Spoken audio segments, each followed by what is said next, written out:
if you actually listen to them, they'll tell you what's wrong with them and how to fix it and what they want.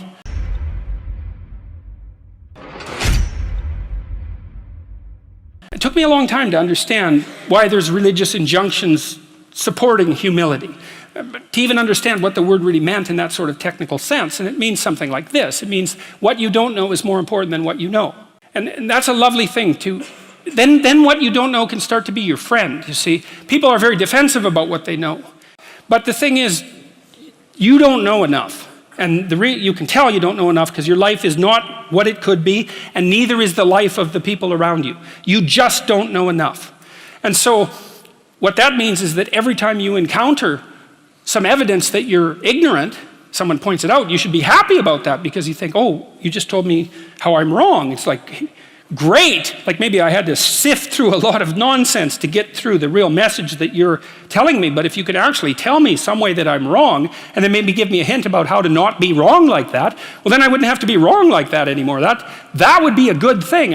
And you can embark on that adventure by listening to people. And if you listen to people, they'll tell you amazing things if you listen to them. And many of those things are little tools that you can put in your toolkit, like Batman, and then you can go out into the world and use those tools, and you don't have to fall blindly into a pit quite as often. And so the humility element is, well, do you want to be right, or do you want to be learning? And it's deeper than that. It's, do you want to be the tyrannical king who's already got everything figured out? Or do you want to be the continually transforming hero, or fool for that matter, who's getting better all the time? And that's actually a choice, you know.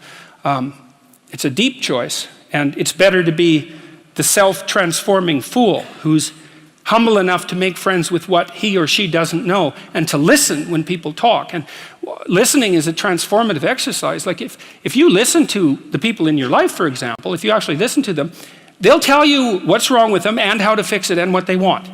They can't even help it if you start listening, because people are so shocked if you actually listen to them that they tell you all sorts of things that they might not have even intended to, things they don't even know. And then you can work with that. And the other thing that's so interesting, you know, now and then you have a meaningful conversation, right? You have a good conversation with someone, you walk away and you think, geez, you know what?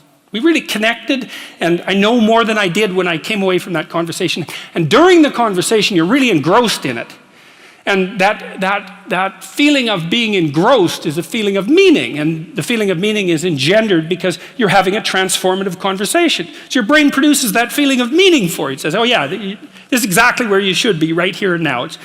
It's the right place and time for you. And that's a great place to occupy. And so a good conversation where people are listening has exactly that nature. And the reason it has that nature is because it is in fact transformative. It's one of the truisms of clinical psychology. Like if you're a clinical psychologist, a huge part of what you do is just listen to people. It's like, you know, they come in, they're unhappy, and they'd rather not be, something like that. You say, well, why do you think you might be unhappy?